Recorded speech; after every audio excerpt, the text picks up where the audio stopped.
প্রণাম প্রণাম, সবাইকে প্রণাম। গুরু বাবাকে প্রণাম করে আমি বলার চেষ্টা করছি।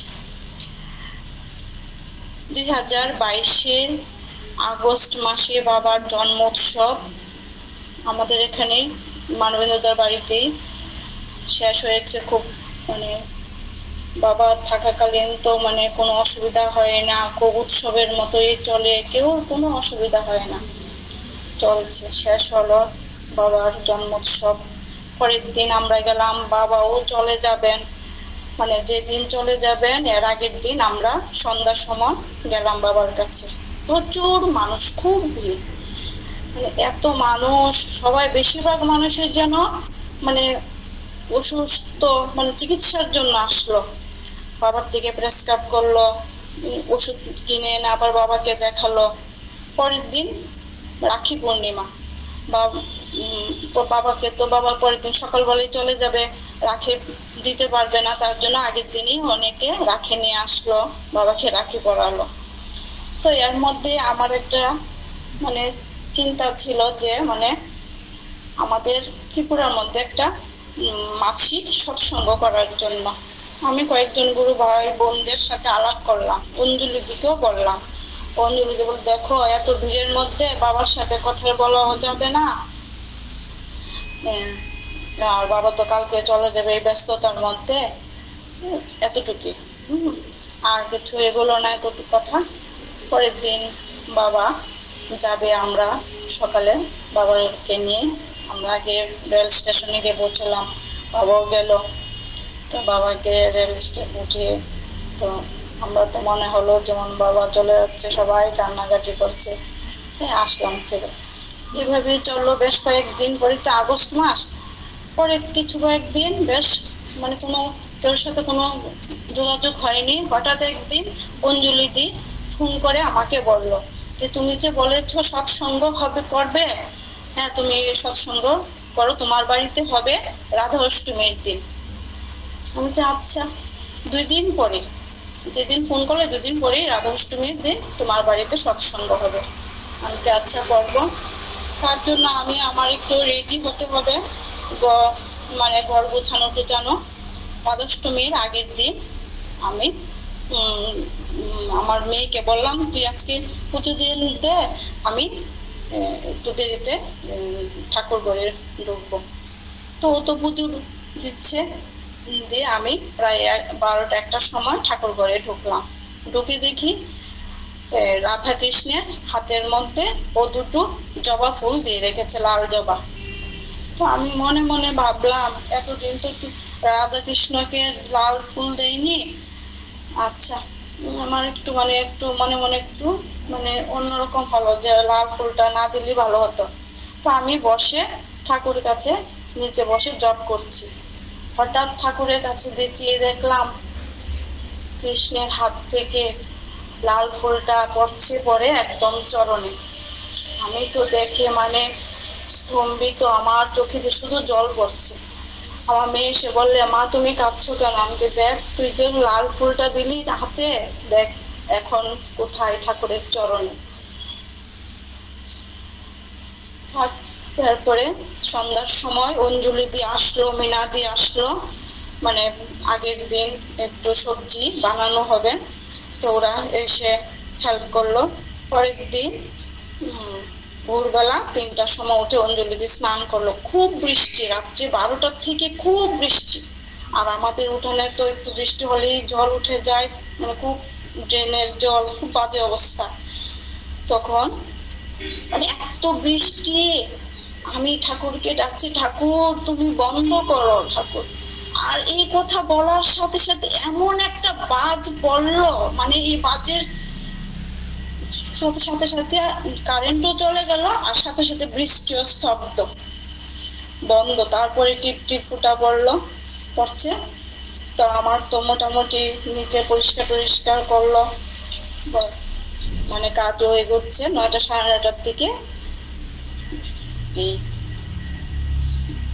কীর্তন শুরু হলো, গীতা ভাগবত, প্রথম আমাদের ত্রিপুরায় সৎসঙ্গ স্টার্ট হলো।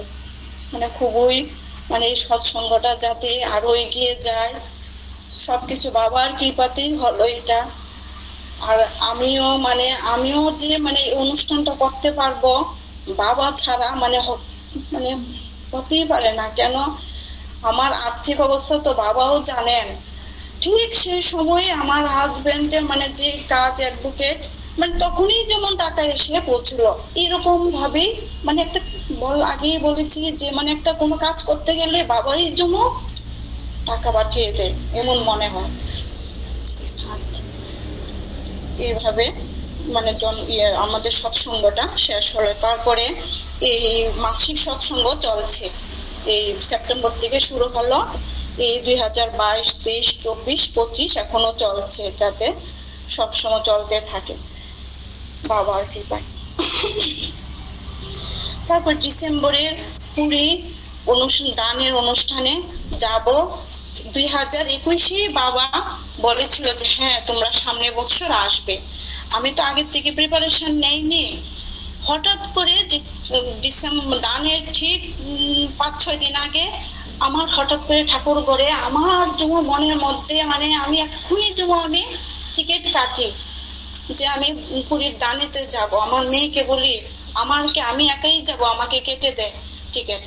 না মা, তুমি একা যেতে পারবে না, বাবু ওর সাথে যাবে, টিকিট কেটে দে। টিকিটও জোগাড় হয়ে গেল, দুজনই একা গেলাম।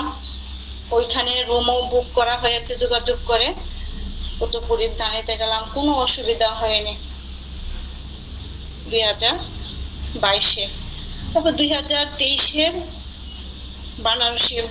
বারাণসীতে যাই বাবার কাছে। তো এটা আগে বলেছি, জুন মাসে গুয়াহাটি কামাখ্যা মন্দিরে যাব। বাবাও গেছে।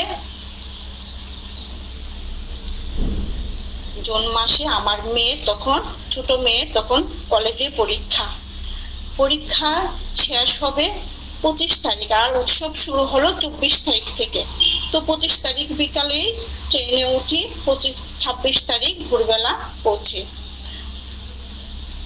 তো 26 তারিখ সকালবেলা আমরা একটা ভাত সেবাশ্রমে গিয়ে উঠে লাগেজ টাগেজ রেখে সকালবেলাও স্নান টান করে রওনা দিই।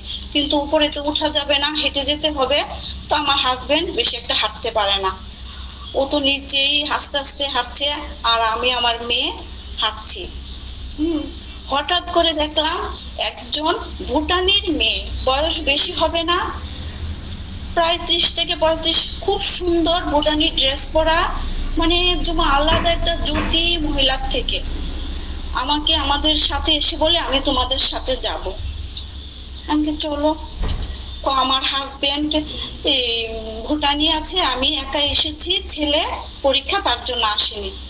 হ্যাঁ, তো আমাদের সঙ্গ নিল। আমি আমার হাজবেন্ডকে বললাম যে দেখো, আমরাই জায়গা পাচ্ছি না উপরে গিয়ে বাবার কাছে, আমরা কিভাবে থাকবো, তুমি আস্তে আস্তে ওকে অন্য কথা বলে সরে যাবে।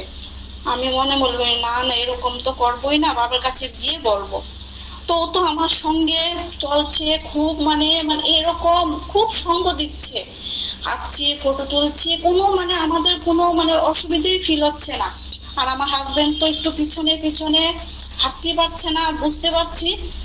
তো হঠাৎ গিয়ে যখন প্রায় উপরের দিকে উঠবো, একটু টার্নিং দিয়ে একটু উঁচাতে, তখন আমার মেয়ে হঠাৎ মাথা ঘুরে বললো, মা আমি আর হাঁটতে পারবো না, আমি যেতেই পারবো না, এখন অ্যাম্বুলেন্স ডাকো। আর এর মতো তো দেখছি অ্যাম্বুলেন্স যাচ্ছে। তো আমি ওর বাবাকে ফোন করলাম, দেখো তুমি একটা অ্যাম্বুলেন্স নিয়ে আসো, মিমি হাঁটতে পারছে না। তো আমি একটু ওকে জল খাইয়েছিলাম, জল খাইয়ে আমি ও ভুটানি মহিলাটার সাথে ওকে রেখে এই জায়গায় আমি একটু সামনে এগোচ্ছি যে কোনো ভলান্টিয়ার আছেন। কতটুক পরে প্রায় 10-15 মিনিট সেকেন্ডের পরে ও দৌড়ে আমার কাছে যে না মা, আমাকে আসতে, বাবাকে না বলো যে অ্যাম্বুলেন্স যাতে না হানে, বাবা চলে আসো, আমি হেঁটেই যাব। তো ওর বাবা তো আমাকে ফোন করলো যে আমি অ্যাম্বুলেন্স আনছি, তোমরা দাঁড়াও, হাত দেখাও। আমি কই না, তুমি চলে যাও, আর আমরা হেঁটে যাচ্ছি। তো হেঁটে গিয়ে একটু একটা ভলান্টিয়ারের একটা জায়গার মধ্যে বসলাম, বসে একটু জল টল খেয়ে তো মহিলাটাও একটু উঠার পরে মহিলাটা দেখলো আরেকটা একটু বয়স্ক মহিলা ভুটানেরই, বললো দিদি, মানে হিন্দিতেই বললো যে আমি সঙ্গী পেয়েছি, আমার কোনো অসুবিধা হবে না, তোমরা চলে যাও। তো আমরাও মানে সব বাবারই কি পাই, তখন তো বুঝতে পারি না, এখন বুঝছি উনিও যে মানে আমার মনে হয় মানে স্বয়ং মানে কি রূপে এসেছেন এটাও জানি না। তারপরে বাবার কাছে গেলাম, বাবা তো মানে আমাদেরকে দেখে হাসি দিয়ে থাকলো, তখন সেবা করো সেবা করো। আর কতটুক পরেই রঞ্জিত দাও গেছিল ওখানে। রঞ্জিত দা বললো দাদা তোমরা এই তুয়া তারা চলে যাবে, তুয়ার জায়গাতেই তোমরা থাকবে ওই হোটেলে। তো আমরা জায়গাও পেয়ে গেলাম। তারপরে তো চলছি সব, বাবার খানের কাছে গেলে তো আর কোনো অসুবিধা নেই। এই সকালে উঠে পরের দিন একাদশী ছিল, একাদশী ছিল। তো আমি তো মানে বাবার সঙ্গ তো হেমন করিনি, তো জানিও না কিছু। আমি আর শর্মিষ্ঠা মানে মনে মনে ঠিক করেছি, মনে মনে না আমি আর শর্মিষ্ঠা গৌতমকে বলি যে আমরা একাদশী ফল আনবো, তুমি একটু ফলগুলো কিনে আনো। তো গৌতমকে দিয়ে কিনে আনলাম, তৈরি প্রদীপকে দিলাম। আর কথা এটা তো বাবার কাছে গিয়ে কানে গেল, বাবা তো মানে কিচ্ছু বলছে না। পরের দিন সকালবেলা তো 3টার সময় উঠে বাবার কাছে যাই, বাবাকে প্রণাম করি। বাবা যে আমাকে আশীর্বাদ দিয়ে এটা মানে কত কথা বললো, তুমি কেন আনলে না কথা শুনে, হ্যাঁ আগে তো বলতে হবে ফলগুলি এনেছ, তুমি তোমার যে দুটো মেয়ে আছে কোনো চিন্তা করনি, মানে খুব বকা দিল। আমার চোখেতে শুধু জল পড়ছে, আর কিচ্ছু বলিনি। তারপরে সন্ধ্যার সময় বাবাকে গিয়ে বাবার কাছে গিয়ে ক্ষমা চাইলাম। বাবা বলে এখন ক্ষমা চেয়ে কি হবে, কাজটা তো করে ফেলেছ। আর কিছু বলেনি। তারপরে ওখানেই আলাপ আলোচনা হচ্ছে দ্বারকায়, এই বছরই দ্বারকায় যাওয়া হবে 2023-এর, হ্যাঁ দ্বারকায় ডিসেম্বরে। তো আমি বললাম, আমি বলিনি, ওর বাবা বলল যে বাবা আমরা দ্বারকায় যেতে পারবো, হ্যাঁ হ্যাঁ যেতে পারবে। তো এই দিন 28 তারিখ ছিল। তো আমরা সন্ধ্যার পরে রওনা হয়ে যাই, দিন পারনা ছিল পরের দিন, সন্ধ্যার পরে রওনা হয়ে যায়। ট্রেনে উঠি, তো বাড়িতে তো সব ঠিকঠাক ভাবে আসলাম, কোনো অসুবিধা হয়নি। কিন্তু এরপরে সেপ্টেম্বরে, জুন মাসে ঘটনাটা হলো, সেপ্টেম্বরে বাবা আমাদের এখানে মহানম্রত আশ্রমে আসলো। মহানম্রত আশ্রমে তো ওদের এই মানে ওদের থেকেই নিয়ে আসলো, ওদের এখানে একটা ঘর বা উদ্বোধনী হবে, ওদের মানে বাৎসরিক অনুষ্ঠান। তো সব অনুষ্ঠান হচ্ছে, আমরাও যাই, তো কোনো অসুবিধা হচ্ছে না, যাওয়া আসার মধ্যে বাবা থাকলে তো কোনো অসুবিধাই নাই। তো আমরাও বোধহয় তখন একটা অনাথ আশ্রমে গিয়ে বাবার সাথে গিয়ে আমরা দান দক্ষিণা করা হয়। বাবা যেদিন যাবে এর আগের দিন আমার হাজবেন্ড বাবাকে বলে, বাবা আমাদের বাড়ির ঝামেলাটা তো শেষ হয়নি। বাবা বলল আমি জব করব, রাত্রে আমি জব করব, বাস এতটুকু। তো পরের দিনই বাবা এই ইয়েতে চলে যায়, ট্রেনে করে চলে যায়, আমরাও যাই, বাবাকে দিয়ে আসি। তারপর তো বাবা তো জব করেছে, জব করার পরে আমাদের শ্বশুর মহাশয়, ওনার তো মানে ওনার ছেলের কাছে থাকে, বাকি এক ছেলের কাছে থাকে, দ্বিতীয় ছেলের কাছে। ওই দ্বিতীয় ছেলের সাথে আমার এক ননদ ছিল, সম্পত্তি নিয়ে আবার খুব ঝগড়া হয়। ঝগড়া হওয়ার কারণে মানে খুবই বিশৃঙ্খলা সৃষ্টি, কিন্তু এটা আমরা জানতে পারি না। এই নভেম্বরের 16 তারিখ ওনার মৃত্যু হয়। ওই দিন বৃহস্পতিবার ছিল। এর আগে ঠিক সোমবারে শ্বশুর মহাশয় আমাদের ঘরে আসে, অন্য কোনো সময় আসতো না বা আসতেও দিত না আমাদের ঘরে।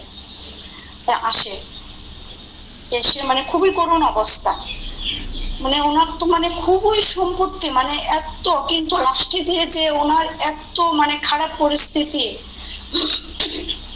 এসে আমাদের ঘরে বসে বসে আমাদেরকে একটা গাড়ি, নিচের ঘরের একটু মানে ডিসপুটের কারণে নিচের ঘরগুলো তালা পড়ে যায়, এইগুলো ঘরের আমাদের কাছে চাবি দেয়, দিয়ে বলে যে ঘরগুলো পরিষ্কার কর, আমি এসে থাকবো। তো আমার হাজবেন্ড সোমবার মঙ্গলবারে পরিষ্কার শুরু করলো, মঙ্গল, বুধ, বৃহস্পতিবার সকালেও পরিষ্কার করছে। এই বৃহস্পতিবার প্রায় 11টার দিকে ওনার মৃত্যুপাত, মানে খুবই করুণ ভাবে হয় লাস্টের দিকে। তো তার সাথে সাথেই ওই পরের দিন আমি মামনিকে জানি, আমরা তো দ্বারকার টিকিট কাটা হয়ে গেছে, মামনিকে বলি, মামনি বলে তোমাদের অনুষ্ঠান মানে শ্রাদ্ধ অনুষ্ঠান করেন 30শে নভেম্বর, তুমি তো তাহলে আসতেই পারবে, 3 তারিখ আমাদের টিকিট ছিল, তো আসতেই পারবে, আসো। তো আমরা দ্বারকায় গেলাম, কোনো অসুবিধা হয়নি। ওখানে গিয়ে তো মানে এই যে তো সবখানে তো ঘুরলাম, এক জায়গায় ছিল যে রুক্মিণীর এই একটা মন্দির, ওইখানে যে রুক্মিণীর ওইখানে যে মানে জল ছিল না, দুর্বাসা মনে যে মানে কারণে এই জায়গা শুকনা হয়ে গেছে জায়গাটা, এই জায়গাতে মানে মিষ্টি জল এনে সবাইকে দান করে। তো আমার মেয়ে বললো, মা দাদু তো মারা গেছে, দাদুর উদ্দেশ্যে আমি একটু জল দান করব। তো টাকা দিল, জল দানের করলো। তারপরে আরেকটা জায়গায় আছে যে এই জায়গাটার নামটা জানি কি যা মনে নেই, ওই জায়গাতে আমার মানে মহাভারতের যে এই পাণ্ডবরা যে সব পিতৃপুরুষরা বা সবাই উদ্দেশ্যে তর্পণ করেছিল একটা বট গাছের ঘুরে, ওই জায়গাটাতেও আমার হাজবেন্ড ওই বাবার মৃত্যুর তর্পণটাও এটা এখানেই করলো। মানে মানে এটা তো সব বাবার কৃপাতে, বাবার কারণে, বাবার এই জপের যে মাহাত্ম্য কতটুক সেটাই আমি মানে এখনো চলছে, বাবার এই জপের যে কতটুক এখনো চলছে আমাদের বাড়িতে। আস্তে আস্তে আমরাও বাবার কৃপায় করছি। এটা দ্বারকা 2024 সালে আমি ওই ওই ডিসেম্বরে বাবা না, দ্বারকার পরে 2024 সালে জানুয়ারিতে বাবা আগরতলায় আসে। আগরতলায় আসার মানে খুব শীত ছিল, আমরা বাবার কাছে যাই, বাবাকে গিয়ে আমরা বাড়ির কথা সব বলি, বাবা তো সবই জানেন। বাবা বলে, হ্যাঁ ঘর এখন তোমরা ঘর ধরো, ঘর তৈরি করো, করে মেয়েকেও বিয়ে দাও। মেয়ের তখন প্রাইভেট কলেজে চাকরিটা চলছে, আর নতুন চাকরি হয়নি। আচ্ছা, আমি আজকে এতটুকুই রাখছি, কালকে পরের দিন